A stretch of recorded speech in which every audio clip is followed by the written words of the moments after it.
Before connecting the power cable, make sure that the input voltage is selected according to your location.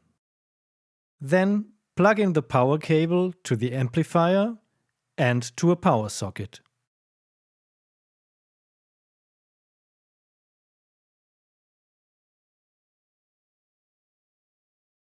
Connect the DIN plug of the headstage to the amplifier. Secure the plug by turning the metal sleeve clockwise.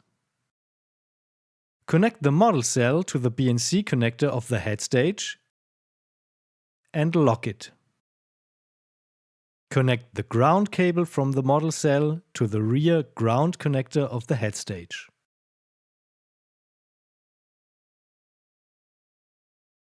Switch on the amplifier, set the mode of operation to off and let the instrument warm up for about 30 minutes.